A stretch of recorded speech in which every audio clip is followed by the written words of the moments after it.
Sejam bem-vindos aos programas educativos online criados e dinamizados pelo Jardim Zoológico. Esta sessão é direcionada para os alunos do segundo ciclo do ensino básico e tem como tema principal as classes dos animais. Se, para além disso, sempre sonhaste em ser um verdadeiro explorador da natureza, então estás no sítio certo. Aqui podes ajudar o Jardim Zoológico nesta importante missão que é a conservação. O meu nome é Diogo, vou ser o vosso educador zoológico ao longo desta sessão e conto com vocês para um bom momento de aprendizagem. Como já disse, hoje vamos falar sobre as classes dos animais e aqui tenho as 4 classes que vamos abordar ao longo desta sessão. Em primeiro lugar, vamos falar das aves, das suas características, depois passamos para a classe dos mamíferos, temos ainda tempo para falar sobre os répteis e, no fim, mas não menos importante, os anfíbios. Vamos então começar pela classe das aves, ok? E vamos falar aqui, usando como exemplo o flamingo rubro, que é um animal que também existe no Jardim Zoológico. Vamos usá-lo para perceber quais é que são então as principais características das aves. Começando pelo seu revestimento, as aves têm o corpo revestido por penas, ok? Em termos de reprodução, as aves nascem através de ovos e têm um bico, ou seja, todas as aves apresentam um bico que serve para a sua alimentação. Agora, para desenvolvermos mais cada uma destas características das aves, ok? Começando pelas penas, as aves, como eu disse, apresentam o seu corpo revestido por penas e estas penas têm funções muito específicas nas aves.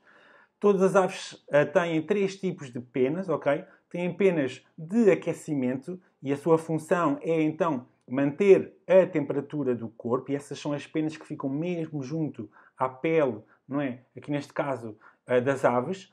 Depois temos as penas de revestimento e que estão à volta e que são as que nós vemos quando olhamos para uma ave adulta, não é? Essas penas são impermeáveis, ou seja, não deixam passar a água e tem esta função muito importante de revestir o corpo das aves. E, por fim, existem também penas de voo que são fundamentais para esta forma de locomoção das aves, que é o voo. Só chamará a atenção para algo muito importante e que é às vezes um erro que muitos cometemos, que é quando pensamos em aves, associamos ao voo. Mas é importante referir e relembrar que nem todas as aves voam e podemos, por exemplo, ver os pinguins, não é? Que são aves que não voam e que usam a natação como uma das suas formas de locomoção.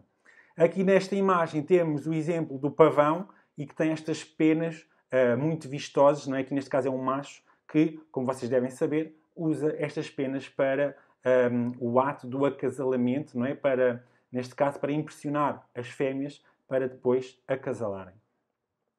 Chamar ainda a atenção que estas penas podem servir para a camuflagem, como é o caso aqui desta coruja das neves. Aqui neste caso nós estamos a olhar para uma fêmea, porque os machos são totalmente brancos. A fêmea tem esta cor, estas penas mais castanhas, para ficar camuflada no momento em que está no ninho, ok? E então esse ninho também tem uma cor mais acastanhada e então é uma forma desta ave se camuflar. Muitas aves usam as suas penas para se camuflarem. Também serve às vezes para o dimorfismo sexual, que é a forma quando nós olhamos para um animal e conseguimos distinguir qual é o macho e qual é a fêmea. E neste caso nós temos aqui o papagaio ecletos, que vocês podem ver aqui na imagem mais à direita, em que o macho é o verde e a fêmea é esta vermelha. E é muito simples de ver qual é que é o macho e qual é a fêmea, que é algo que é por vezes muito difícil de ver numa ave. Muitas vezes temos que esperar que elas ponham ovos para saber qual é a fêmea e qual é o macho, ou então fazer um teste de ADN. Passando agora para o bico. O bico das aves varia conforme o regime alimentar, ou seja, está adaptado ao regime alimentar. Como vocês devem imaginar, se estivermos a falar de uma ave que seja carnívora, ou seja, que se alimente de carne, esta precisa de um bico muito forte, muito afiado, para conseguir rasgar o seu alimento. Se olharmos aqui para o caso da arara jacinta, que vocês estão a ver aqui nesta imagem, é uma ave granívora, ou seja, ela é herbívora e é mais especificamente granívora, ou seja, come frutos, e são frutos normalmente com a casca muito rija.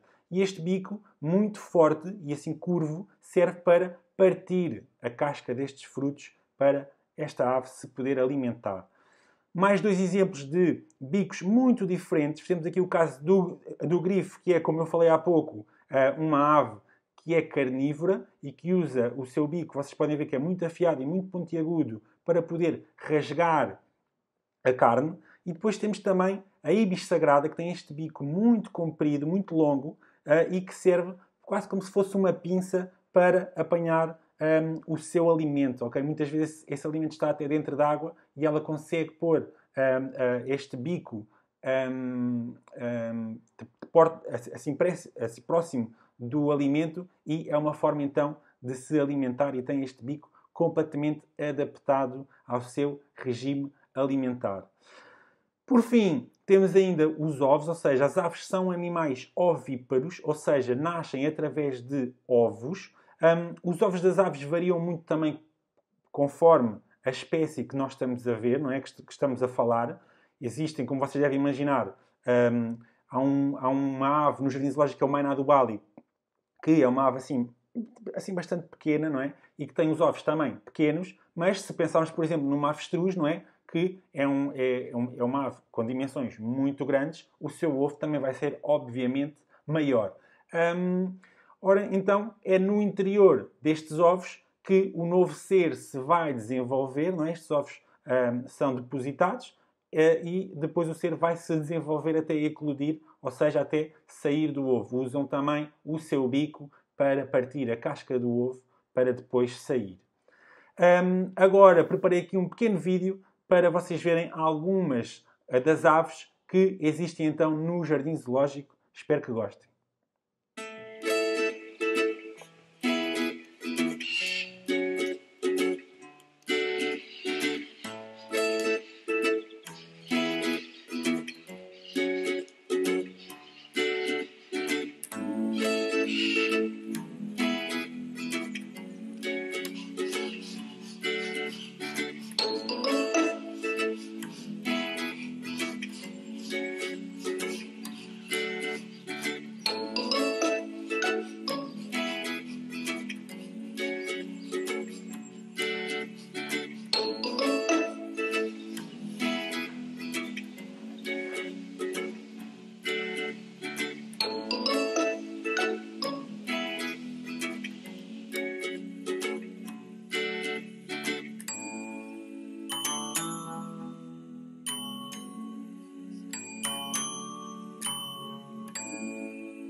Pronto, foi um vídeo bastante curto, mas que deu para vocês verem a diversidade de aves que existem no Jardim Zoológico. Como vocês puderam ver, são muito diferentes entre si. E dentro, então, desta classe das aves, nós depois também podemos agrupá-las em pequenos grupos com aves com características que são semelhantes entre si. Passamos agora para a segunda classe que nós vamos falar hoje, aqui neste caso os mamíferos, e mais uma vez vamos ver quais é que são as principais características dos mamíferos com a ajuda aqui destes tigres. Em termos de revestimento, desta vez temos o pelo, não é? São animais que têm o seu corpo revestido por pelo. Em termos de reprodução, esta reprodução dá-se no ventre materno, é lá que o novo ser que se vai desenvolver. Após o nascimento da cria, a sua alimentação é através do leite. Não é? Estas são as três características que escolhi para vos falar dos mamíferos. Mais ao pormenor, e falando em primeiro lugar do pelo, ou seja, é a forma de revestimento dos mamíferos, e este pelo tem obviamente algumas funções muito importantes, nomeadamente o manter a temperatura do corpo, vai também proteger o corpo contra predadores. Estou a pensar, por exemplo, no caso do porco-espinho, que os seus espinhos são feitos de pelo, ou seja, são aglomerados de pelo, muito afiados, e que este animal, este porco-espinho, usa para se proteger contra os seus predadores. Depois existem outras funções, como, por exemplo, o diminuir a exposição da pele, não é? A pele que está por baixo dos pelos, esta exposição ao sol. E existem animais que vivem em climas com muito calor e muito sol e que este pelo é muito importante também para isso.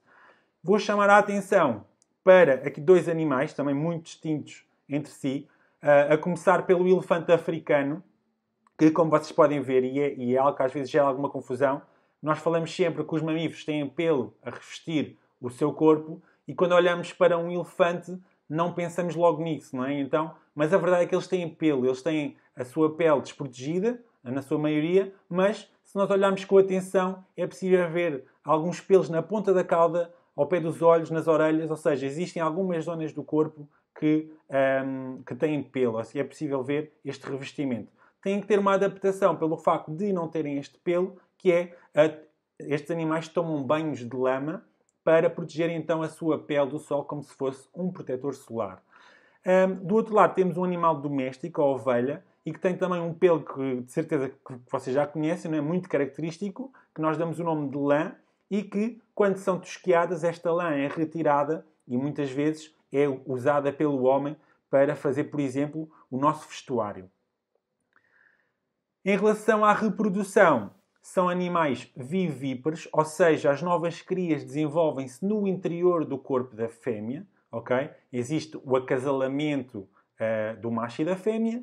Depois desse acasalamento acontecer, surge então o embrião no interior do ventre materno e esse embrião vai se desenvolver, vai se transformar em feto para depois acontecer então o nascimento e a nova cria nascer. Aqui nesta imagem, por exemplo, nós temos aqui algumas crias de suricatas que já nasceram no jardim zoológico, e sempre que existe um nascimento, seja ele de um mamífero ou de uma outra classe, é sempre um motivo de muito orgulho e um sentimento de trabalho realizado. Depois desta característica então dos vivíparos, é importante ainda falar aqui de dois exemplos. Temos o leopardo da Pérsia, que eu trouxe aqui este exemplo, que é um exemplo muito importante de um nascimento que já aconteceu aqui no Jardim Zoológico. O Jardim Zoológico até vai, aqui neste momento, coordena um programa de reprodução aqui destes animais, do leopardo da Pérsia, que está a ajudar estes animais no seu habitat, que estavam muito ameaçados e que neste momento já estão a recuperar graças ao Jardim Zoológico. Depois, do outro lado, temos a girafa de Angola, e só trouxe aqui para dar uma curiosidade, que é o nascimento deste mamífero, desta girafa de Angola, que é também o animal mais alto do mundo, dá-se com a mãe de pé, ou seja, a nova cria que acabou de nascer vai cair logo de uma altura de 1,80 m a 2 metros, não é? Que é a altura da mãe, porque ela está de pé, da altura que ela cai e que bate no chão, e esse bater no chão é muito importante para que os sinais vitais que estejam em conformidade, não é? E que o coração comece a bater e que os pulmões comecem a respirar. Depois temos ainda a última característica aqui dos mamíferos, que é o leite, ou seja, após o nascimento, os mamíferos alimentam-se de leite materno, não é? E este leite materno, então, apresenta todos os nutrientes que o novo ser vivo necessita para, então, ocorrer o seu desenvolvimento nos primeiros meses da sua vida. Existem várias famílias dentro da classe dos mamíferos, não é? E eu trouxe aqui algumas só para vocês perceberem estes grupos de animais que nós podemos dividir os mamíferos. Temos, por exemplo, os felinos, que vocês conhecem muito bem. Temos o caso do tigre, temos o caso do leão e temos o caso também... Estes felinos são da família dos gatos, não é? E são conhecidos por várias características, como, por exemplo, a sua visão noturna. Por outro lado, temos os primatas, no qual nós estamos incluídos, não é? O homem está incluído aqui neste grupo, e podemos até, aqui neste caso, fazer aqui um jogo muito simples, que é, vocês, se puserem a vossa mão no ar, vocês têm este dedo, que se chama polegar, é o nosso polegar oponível, e então é uma característica que todos os primatas têm, então, este polegar oponível. Para além disso, temos também impressões digitais nos nossos dedos, e que são sempre diferentes entre as várias pessoas, e isto acontece também com os primatas. Por último, temos aqui uns mamíferos muito especiais que as suas crias, a sua gestação, ou seja, o tempo que estão no interior do ventre materno é muito curto, ou seja, elas estão, é o exemplo dos marsupiais, ou seja, o canguru e o koala, por exemplo, e, por exemplo, o canguru, após passar muito pouco tempo dentro do ventre materno, depois sai e vai para dentro de uma bolsa que se chama marsúpio, e é por essa razão também que se chamam marsupiais. Mais uma vez, vamos então ver aqui um pequeno vídeo sobre os mamíferos e para vocês verem alguns exemplos de mamíferos do Jardim Zoológico.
Pronto, vimos aqui alguns exemplos de alguns mamíferos que vocês podem ver quando visitarem então o Jardim Zoológico. O terceiro grupo, a terceira classe de animais que vamos ver hoje são os répteis. Não sei se há aqui alguns apaixonados por répteis ou não. Vamos aqui ver as principais características dos répteis. Okay? Em termos de revestimento, vocês podem ver aqui esta ilustração de um crocodilo. Eles têm como revestimento escamas. Okay? Depois, em termos de reprodução, é também à semelhança das aves, através de ovos. E nós costumamos dizer, é uma expressão muito usada, que são animais de sangue frio, e este termo está relacionado com a forma como eles regulam a temperatura do seu corpo, que já vamos falar mais à frente. Os répteis podem dividir-se em 4 grupos principais, ok? De certeza que vocês já ouviram falar disto. Temos as tartarugas, não é? Que são conhecidas pela sua carapaça, os crocodilos, as serpentes e os lagartos. E aqui dos lagartos eu escolhi o dragão de Komodo, que é até o maior lagarto que existe no mundo. Em relação às suas características, e começando pelas escamas, o seu corpo é revestido por escamas. Estas escamas são as chamadas escamas epidérmicas, que são muito diferentes das escamas dos peixes, que são dérmicas. E isso prende-se com o facto das as escamas epidérmicas estão na parte mais superior da pele do animal e, por essa razão, não acompanham o crescimento do corpo. Ou seja, à medida que os répteis, como esta pitão reticulada que vocês estão a ver aqui na imagem, vão crescendo, estas escamas não acompanham o crescimento do corpo e então é importante, há um processo muito importante no seu desenvolvimento, que são as mudas periódicas, ou seja, de um certo em certo tempo existe uma mudança das escamas. Aqui eu tenho uma imagem de uma muda, que é como se chama o que sobra, não é, dessa troca de escamas. Vocês podem ver aqui, esta aqui também é da pitão reticulada, que é de um animal que está no Jardim Zoológico e que ficou para trás esta muda destas escamas. E também quero aqui realçar uma característica importante e que às vezes é desconhecido por parte de muita gente, que é as carapaças das tartarugas também têm escamas. Ou seja, estas peças que vocês estão a ver aqui nesta imagem, não é, que parece um puzzle, são também escamas e também fazem esta muda. Elas também vão trocar de escamas. Só que em vez de ser toda de uma vez, como acontece nas serpentes, é uma a uma. Passando para a reprodução, os répteis reproduzem-se através de ovos e esta reprodução pode ser ovípara ou ovovivípara. Okay?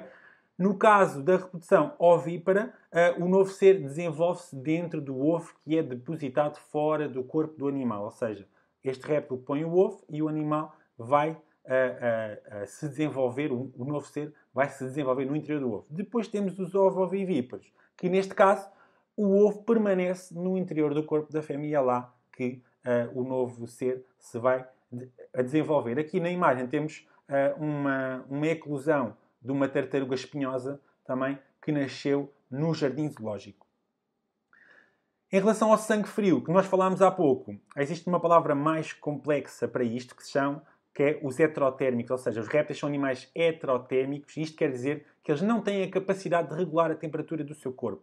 Não é como nós, os mamíferos, a sua temperatura corporal está sempre mais ou menos constante, é sempre a mesma, enquanto que os répteis não conseguem fazer esta regulação. Então, adotam alguns comportamentos que é ficarem muito parados, tomarem banhos de sol para aumentarem ou diminuírem a sua temperatura, ok? Senão eles não têm esta capacidade de regular a sua temperatura. No jardim zoológico nós temos sempre algumas lâmpadas de aquecimento, de certeza que vocês já viram, que são umas luzes vermelhas que fazem com que a temperatura dos locais, das instalações onde estes animais estão, que estejam sempre a uma temperatura ótima para estes animais estarem em condições de bem-estar, e por isso vocês veem muitos termómetros também nas instalações, tanto no ar como na água, para esta questão da temperatura estar sempre controlada.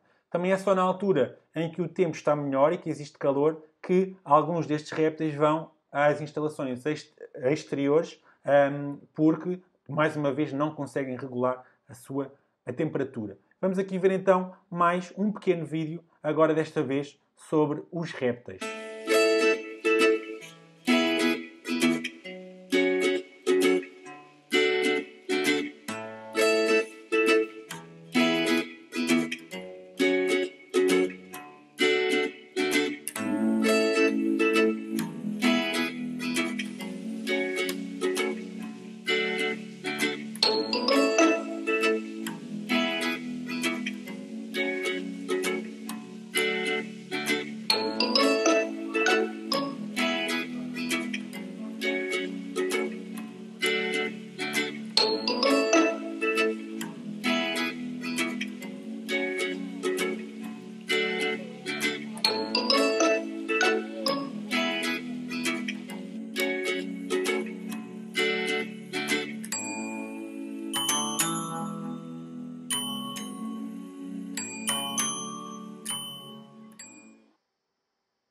Pronto, aqui puderam ver então os répteis, alguns dos répteis que podem ser vistos no reptilário do Jardim Zoológico, e puderam ver também vários répteis de vários grupos diferentes, como falámos no início.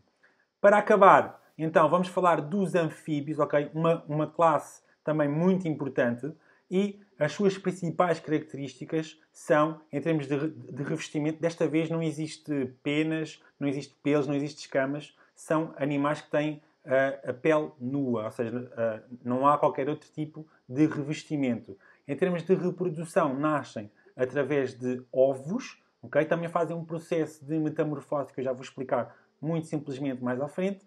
E em termos de respiração, para além de respirarem através dos pulmões, também conseguem respirar através da pele. É isso que nós chamamos de respiração cutânea. Então a sua pele é nua, não é? É a forma de revestimento que os anfíbios têm, e esta pele mantém-se sempre úmida. Esta é até uma das características dos dos anfíbios, é que estes animais são muito dependentes de ambientes úmidos, e então têm como se fosse um muco à volta do seu corpo, e que se mantém sempre úmido, e que também é importante para estas trocas em termos de respiração com o meio. E então é isso mesmo, eles têm essa capacidade dupla de respirar através dos pulmões, mas também através da pele. Como eu falei, eles fazem um processo de metamorfose ao longo do seu ciclo de vida, e isto quer dizer que eles passam por várias fases do seu desenvolvimento, não é? Começa no ovo, depois passa pelo que vocês conhecem, o girino, não é? E vão passando por várias fases até chegar ao indivíduo adulto, à fase adulta do animal. E a sua reprodução é através de ovos, ou seja, como vocês já sabem, são animais ovíparos. Muito simplesmente estas são as características dos anfíbios, ok? Para vocês também ficarem com esta ideia de que estes animais também são muito importantes para nós e para o meio onde nós vivemos. No Jardim Zoológico também existem anfíbios. E eu trouxe aqui 2 exemplos, que é o caso da rã-tomate, um anfíbio que só existe em Madagascar, não existe em mais sítio nenhum, mas que vocês têm a oportunidade de o poder ver no Jardim Zoológico, e o axolote, que é um anfíbio que está muito ameaçado, ok? E que também vos convido a ver quando visitarem o reptilário do Jardim Zoológico. Pronto, chegamos ao fim da nossa sessão. Quero que vocês apontem na vossa agenda que a próxima sessão é sobre características e locomoções de animais, ou seja, vamos passar por várias características de uma grande diversidade de animais e convido-vos a assistir também a esse vídeo. Por mim é tudo. Obrigado pela vossa participação. Se tiverem alguma questão, mandem e-mail para o pedagógica@zoo.pt ou podem saber muitas outras informações no nosso site www.zoo.pt. Obrigado.